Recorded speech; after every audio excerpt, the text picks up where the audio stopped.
আমরা ভেষজগুলোকে সবসময় এনকারেজ করি, কারণ এনভায়রনমেন্ট ফ্রেন্ডলি হয়। এনভায়রনমেন্ট ফ্রেন্ডলি মানে হচ্ছে সেগুলো হার্মফুল দিকগুলো থাকেই না প্রায়। আজকে সামনে একটা দোল উৎসব আছে, এই দোল উৎসবে দেখবেন ম্যাক্সিমাম ক্ষেত্রেই এখন কালারে এসে গেছে ডাই মানে একটা কেমিক্যাল কম্পাউন্ড, এবং তার একটা ক্ষতিকারক দিক আছে, স্কিনের ওপরে একটা সাইড এফেক্ট হয়, হেলথ হ্যাজার্ডস আছে। কিন্তু আমরা যে উদ্যোগটা নিচ্ছি, এগুলো পুরুলিয়াতে যেহেতু একটা ভাস্ট পপুলেশন আছে পলাশের, প্রচুর পলাশ হয়, তাই এটাকে যদি প্রপার ওয়েতে আমরা একটা গাইড করতে পারি যে পলাশ ফুলটাকে নিয়ে সেখান থেকে আবির বা রং তৈরি করা যায়, তাহলে কী হবে, হার্মফুল দিকটা চলে গেল, একটা রেভিনিউ জেনারেশন হলো, এখানকার লোকাল মানুষও জানলো যে এই পলাশটার কত উপকারিতা হচ্ছে। এটা হচ্ছে ফার্স্ট পার্সপেক্টিভ।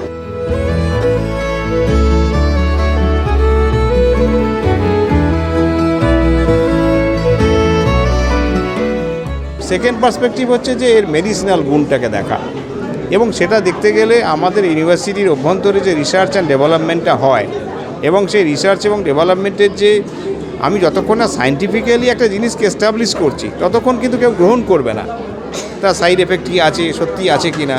তাই এই দুটো পার্সপেক্টিভকে আমরা ধরার চেষ্টা করছি। একটা হচ্ছে আমরা হার্বাল কালার তৈরি করা, এবং প্যারালালি মেডিসিনাল এফেক্টটাকেও তুলে ধরা, যে মেডিসিনাল গুণাগুণগুলো। এই জায়গা থেকে এই ধরনের প্যারালাল আরও আমরা ওয়ার্কশপ কিন্তু করছি সিধু কানু বিরসার প্ল্যাটফর্ম থেকে, এবং আমরা চাইলে বিভিন্ন স্কুল ইভেন কলেজের সঙ্গেও একইভাবে কোলাবোরেট করে কাজ করব।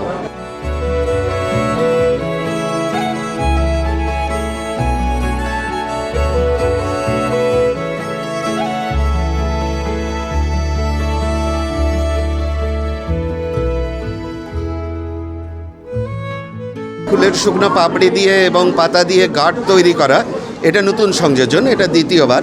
তো এই স্কুল এনআইজিএস স্কুলের আমি দেখেছি গত বছর থেকে যে ওদের প্রচণ্ড উদ্দীপনা এটাকে নিয়ে, এবং এই ছেলেদের মধ্যেও তারাও খোঁজ নিয়েছে এবার আবির শেখানো হবে না, তো সেই জন্য তাদের ডাকে সাড়া না দিতে পেরে এবারও আমরা করছি।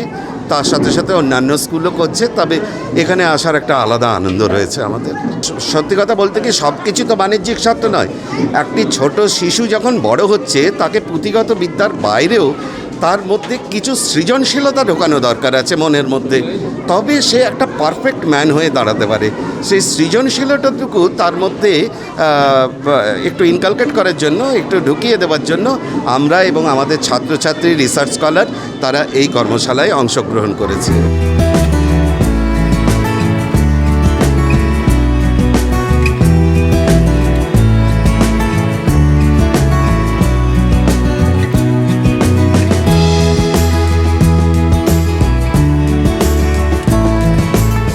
এই জিনিস আমরা বাঘমুন্ডি হিলটপ, মানে অযোধ্যা পাহাড়ের হিলটপ, আমরা যদি এটাকে খয়রাবেড়ার ড্যাম, আমরা যদি বিভিন্ন যে ট্যুরিস্ট স্পটগুলো রয়েছে, পঞ্চকোট পাহাড়ের জায়গা,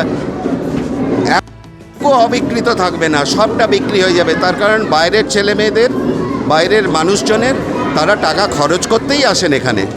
ফলে এই রকম ভেষজ আবির যেটা পুরুলিয়ার নিজস্বতাকে বহন করছে, বিশেষ করে এই পলাশ, লিপস্টিক ট্রি, পেঁপে পাতা, এর থেকে সবটা বিক্রি হয়ে যাবে এবং স্বনির্ভরতার একটা দারুণ দিশা দেখাতে পারবে, তার সাথে পরিবেশ বান্ধব।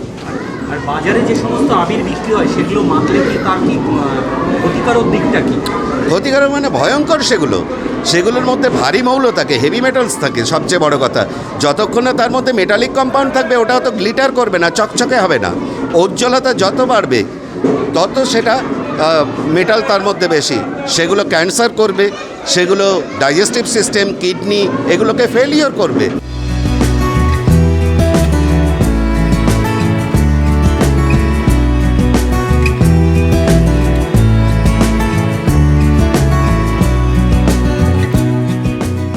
আগের বছর আমাদের কর্মশালাটা প্রথমবার সূচনা হয়েছিল, ইউনিভার্সিটির সাথে আমাদের বিদ্যালয়ের সম্পর্ক নিবিড় হয়েছিল। এবছর আরও নিবিড়তর হলো। এবছর নতুন সংযোজন হচ্ছে floral greetings card. Sidhu Kanu Birsa বিশ্ববিদ্যালয় ইউনিভার্সিটির উপাচার্য মহাশয় আজকে উপস্থিত আছেন আমাদের মধ্যে, এবং উদ্ভিদ বিভাগের যে বিভাগীয় হেড ডক্টর সুব্রত রাহাসার, তারই তত্ত্বাবধানে এবং তারই সহযোগিতায় আজকের এই কর্মশালা। হ্যাঁ, এবছরের নতুন সংযোজন হচ্ছে গ্রিটিংস কার্ড, যে নাম না জানা ফুলগুলো সেগুলোকে তুলে এনে, সেগুলোকে শুকিয়ে, সেগুলোকে গ্রিটিংস কার্ডের মধ্যে যে আঠা দিয়ে লাগিয়ে যে সুন্দর একটা গ্রিটিংস কার্ড ওরা তৈরি করছে। গ্রিটিংস কার্ড তো হারিয়েই গেছে, আর এই যে পুরনো জিনিসটাই ফিরিয়ে আনা, এবং গ্রিটিংস কার্ড ছোটোবেলায় আমরা পেতে খুব পছন্দ করতাম, এখনও পছন্দ করি, এবং গ্রিটিংস কার্ড যখন নিজে হাতে তৈরি করা হবে তার মধ্যে যখন অক্ষর লেখা হবে সেটা আরও বেশি মনোগ্রাহী হবে, আরও বেশি ভালো লাগার বিষয় হবে। তো ওরা সেটাই আবার নতুন করে ওরা রপ্ত করছে এবং শিখছে এবং আরও আনন্দ পাচ্ছে। কি কি রং হচ্ছে? এবার যেটা হচ্ছে সিন্দ্রি গাছের বীজ দিয়ে রং হচ্ছে, আর হচ্ছে কাঁচা হলুদ দিয়ে রং হচ্ছে, পেঁপে পাতা শিম পাতা দিয়ে সবুজ রংটা হচ্ছে, আর পলাশ দিয়ে তো রং হচ্ছেই।